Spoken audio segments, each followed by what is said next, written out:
जादुई हाथी।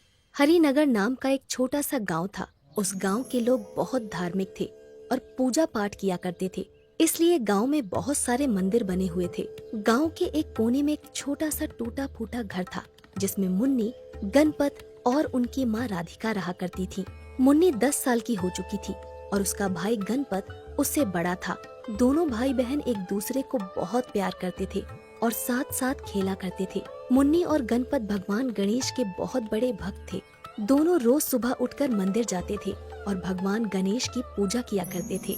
उनकी माँ राधिका भी गणेश भगवान को बहुत मानती थी और अक्सर गणेश भगवान के नाम पर घर में लड्डू बनाती रहती थी।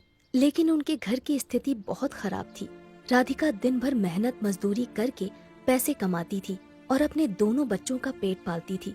एक दिन राधिका काम करके शाम को वापस अपने घर लौट रही थी। रास्ते में उसे बनिए की दुकान दिखाई देती है। अरे चाचा, आज तुम दुकान पर कैसे आ गए? और बिट्टू कहाँ है? अरे बेटा, उसकी तबीयत तो बहुत खराब है, इसलिए मुझे दुकान पर आना पड़ा।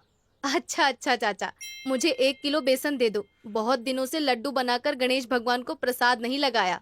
इसके बाद राधिका बेसन लेकर अपने घर पहुंच जाती है और लड्डू बनाने लगती है। थोड़ी देर बाद मुन्नी और गणपत बाहर से खेलकर घर आते हैं।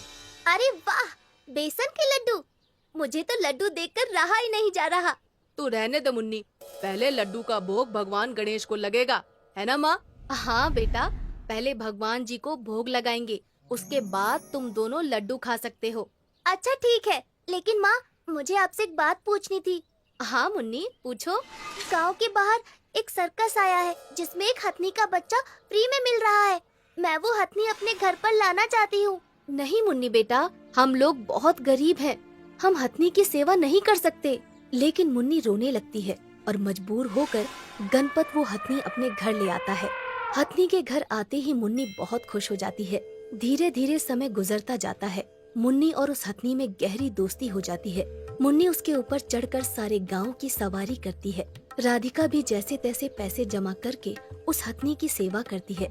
एक दिन रात को तीनों लोग आपस में बातें कर रहे थे, तभी कोई दरवाजा खटखटाता है। अरे कोई है, दरवाजा खोलो।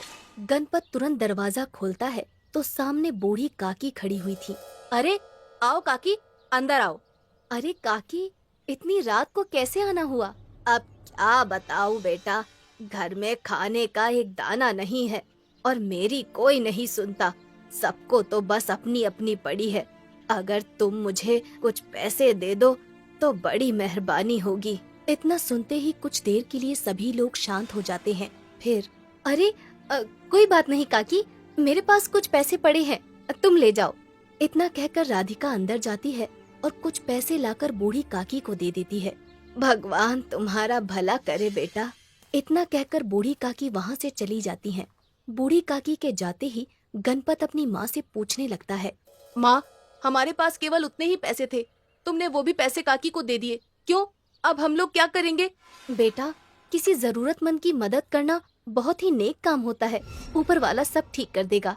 इसके बाद सभी लोग सो जाते हैं। अगली सुबह होते ही राधिका काम पर जाने लगती है।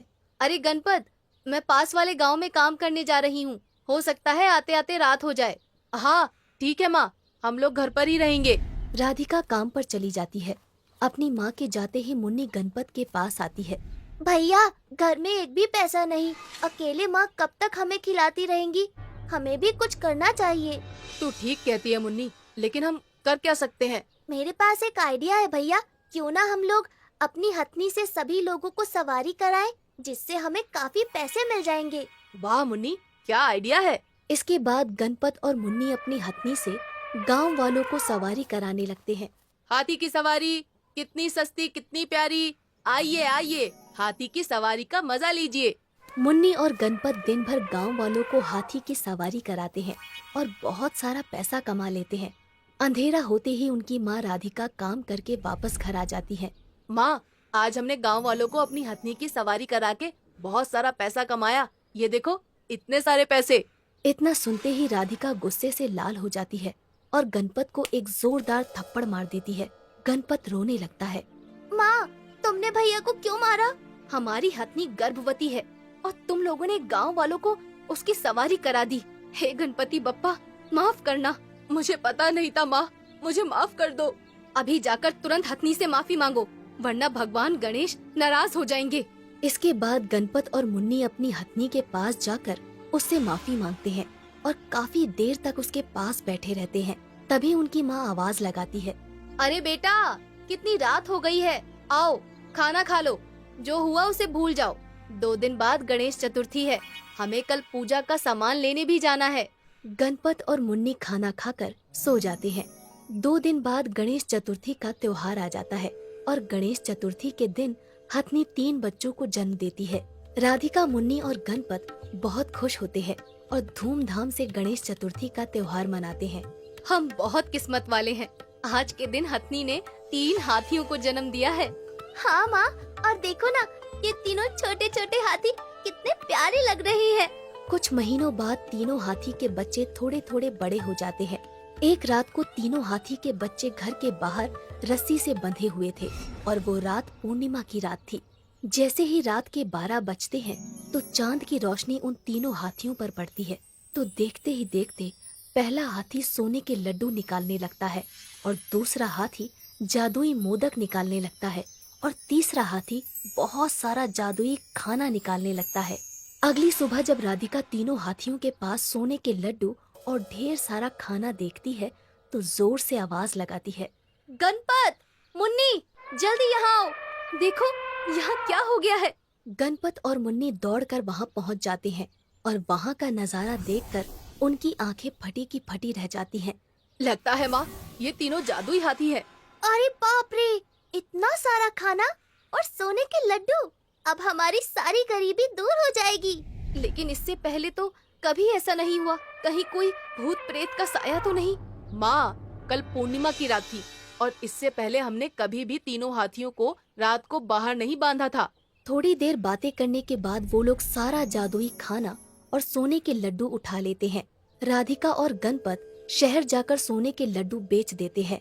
इससे उन्हें ढेर सारा पैसा मिल जाता है और वो लोग बहुत बड़ा घर बनवा लेते हैं और साथ ही तीनों जादुई हाथियों और उनकी माँ हथनी के लिए भी एक बड़ा सा बाड़ा तैयार करवा लेते हैं। हर पूर्णिमा की रात को वो तीनों जादुई हाथी ढेर सारा जादुई खाना, जादुई मोदक और जादुई सोने के लड्डू देते थे।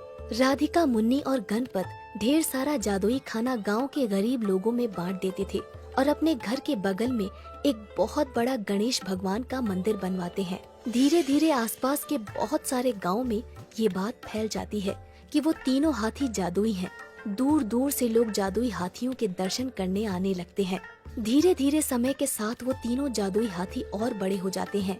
एक दिन मुन्नी अपनी माँ राधिका से कहती है, माँ, जैसे जैसे हमारे तीनों जादुई हाथी बड़े हो रहे हैं, वैसे वैसे वो और ज्यादा जादुई खाना और सोने के लड्डू दे रहे हैं। हाँ बेटा, सब गणेश भगवान की कृपा है। हमारी सारी गरीबी दूर हो गई और अब हमारे पास ढेर सारी धन संपत्ति है। इसलिए अब हम सारा जादुई खाना और जादुई मोदक और ये सोने के लड्डू जरूरतमंद लोगों और गरीबों में बांट देंगे।